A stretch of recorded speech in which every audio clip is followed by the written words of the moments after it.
permanent observer of the mission of the African Union.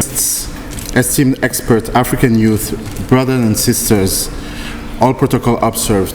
It's a real honor and pleasure to be here today for the 2017 Forum on African Youth at the United Nations. As you know, 50 years ago, Africa and Singapore, countries in Africa and Singapore were on the same level of development. But today, Singapore is one of the most economically advanced countries in the world. I'm using this example because earlier this month, I attended the World Economic Forum in Durban, South Africa, where the Prime Minister of Singapore, the Deputy Prime Minister of Singapore, shared genuinely recommendations to African leaders on how to make Africa more competitive in the global markets. So at that very moment, I started to question African youth's collective energy and African youth's desire to bring Africa to its next level of development.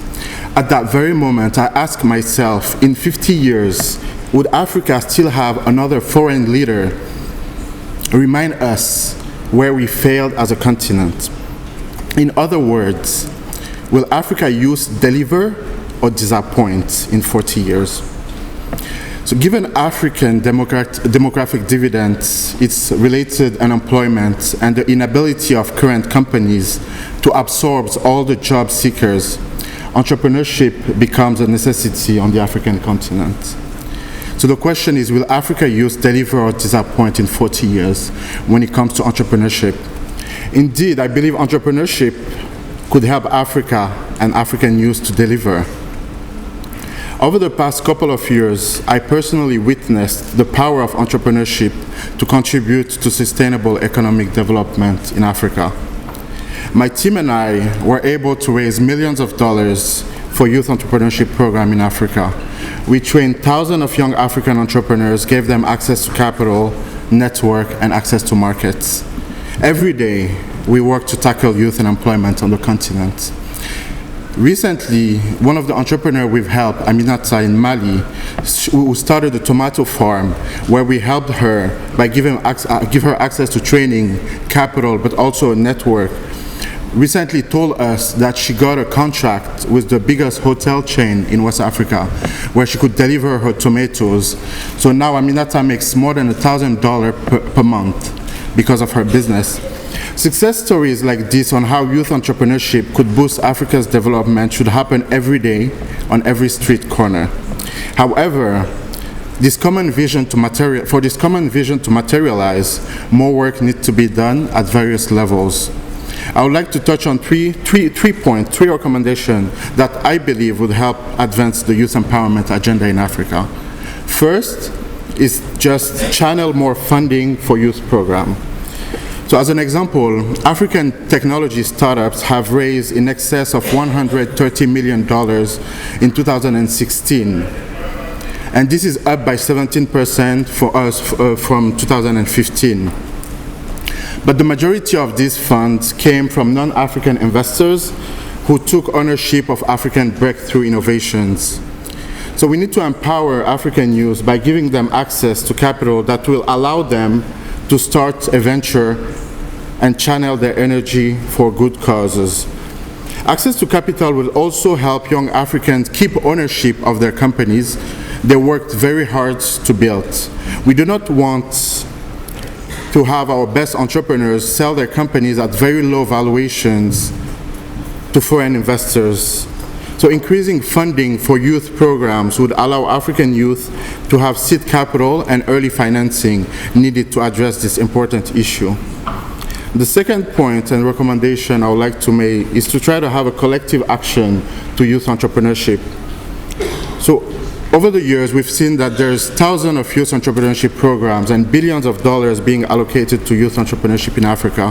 However, I believe we could do a better job at monitoring the success of those programs, the sustainability of those programs, but also the impact they're having on eradicating youth unemployment. The development aid world is changing very rapidly. Over the past couple of years, we've seen a big shift in donor funding. More and more global donors are bypassing government or traditional agencies to fund directly entrepreneurship program working alongside young entrepreneurs across the world.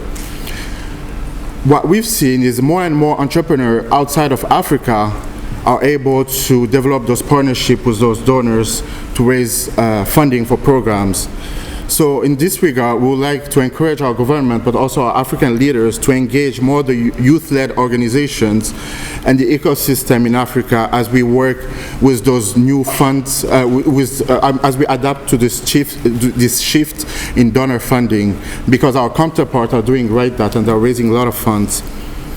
We also like to mention that when we look at development, the SDGs are a very important part of it. And what I can guarantee you is that I've seen the young African entrepreneurs addressing all of the SDGs in very innovative ways.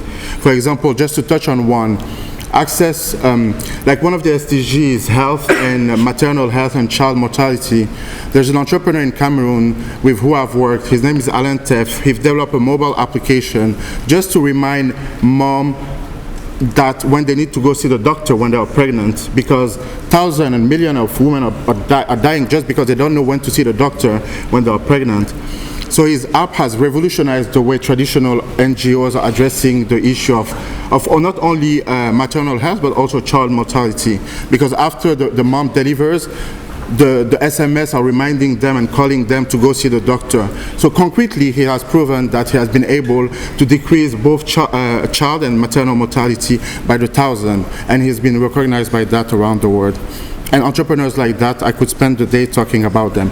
Last but not least, the last point and recommendation I would like to make is around regional integration around the African youth. You know, as we are aware, there's a positive correlation between regional integration and development.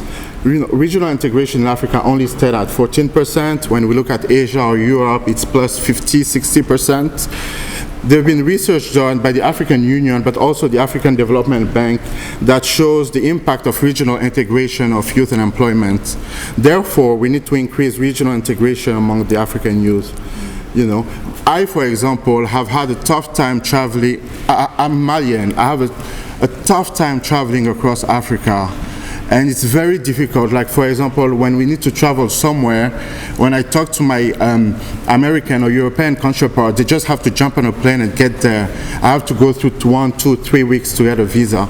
So the African passport has been a great milestone, and I know, Fantine, you have your passport, right?